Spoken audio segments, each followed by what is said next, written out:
So let's talk about the root chakra, because I think it's one of the most misunderstood chakras of all the chakras.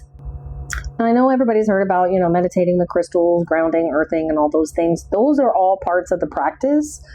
That's just the doorway. That's not like the whole house. Today, I want to take you inside the whole house. At its heart, the root chakra is your relationship with safety and belonging. It's literally the foundation that everything else is built on. And when that foundation isn't steady, everything else has to work twice as hard. And your root chakra is not just spiritual, it's physical. All of them are, but let me tell you why.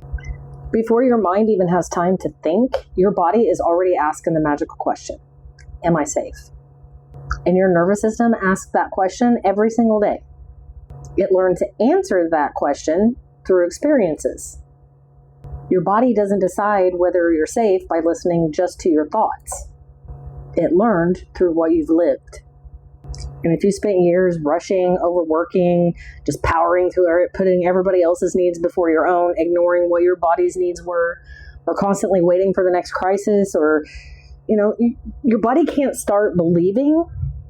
Your body can start believing that that's simply just the way of life. And it's not because you're broken. It's because your body was designed to adapt. Root chakra is not only about surviving danger. It's about teaching your body that survival mode is not the only way to live. Maybe you grew up where there was yelling, addiction, unpredictability. You never knew where your next meal was coming from. Maybe you were constantly criticized. Maybe you learned that asking for help just wasn't safe. Or maybe nothing terrible happened at all. You just didn't feel seen. Your body remembers those experiences, even when your brain tells you that was years ago, because the body doesn't keep time the way the mind does. So what does a blocked root chakra look like? And I don't like the word blocked. Let's think of it more like a tree growing in rocky soil. Tree's not broken. It just doesn't have, the space to spread its roots like it should. And so when the roots struggle, the branches have to work twice as hard. So what does that look like in real life? You can't relax. Always waiting for the other shoe to drop. Overthinking every single decision. Holding on to things because they feel familiar, even when they no longer nourish you. Worrying about money and security, even though you're okay. Needing to be in control because uncertainty feels overwhelming. Feeling disconnected from your own body. Living in survival mode for so long that peace just feels foreign. And did you notice something? None of these are personality flaws. They're survival responses. Your body adapted the best way that it knew how. Now, this is where grounding comes in. But I don't want you to think about it just, taking your shoes off and walking in the ground. Grounding isn't only just, being with the earth. It's reconnecting yourself through the earth. It's giving your nervous system a chance to remember what calm feels like. Think about it. When you're anxious, where are you? You're probably replaying something that happened in the past, or you're worried about something that hasn't even happened yet. You're not here in the moment. So grounding is the practice of coming home. Coming home to your body, coming home to this moment. And the earth just simply gives us a place to practice that. The trees aren't asking anything from you.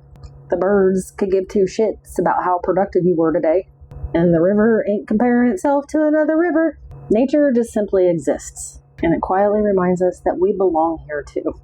But grounding doesn't only happen outside. It's when you're making soup, when you're working in your garden, doing the dishes, lighting a candle to set intention, taking a slow breath so that you can respond instead of react. Anything that brings you to your body instead of pulling you more and deeper into fear. That's grounding. So I'm going to go off on my little tangent here because I got to mention my 3. This is one of the reasons why I connect so deeply with Hecate. She is the goddess of the crossroads. But it's kind of impossible to choose a path if you're not standing on solid ground. She doesn't hand us a direction. She teaches us to carry our own torch. The type of people who can stand in the dark and remember who the fuck we are. That's root chakra work.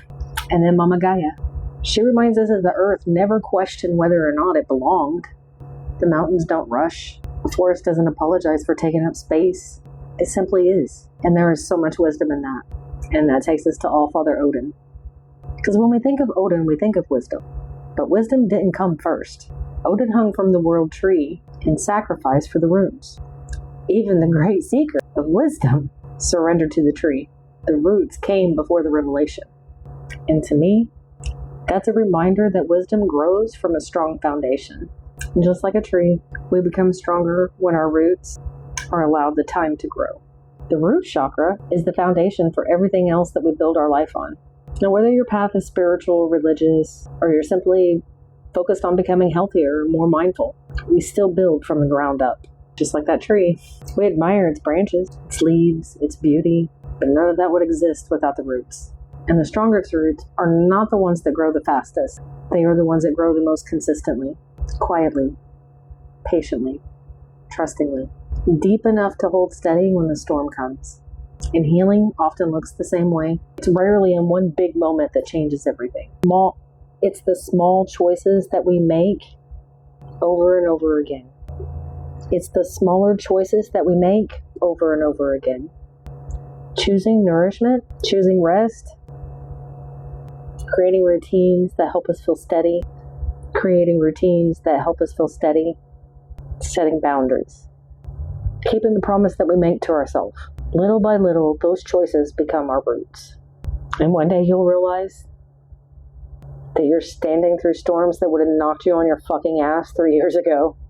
And it's not because life stopped being difficult. It's because you become more rooted. So now I want to invite you to join me Friday, July 31st, 2026 at 7 p.m. Eastern here on TikTok. I'll be bringing a root chakra yoga sequence to you. Hope you can join me then. See you later. Love you. Bye.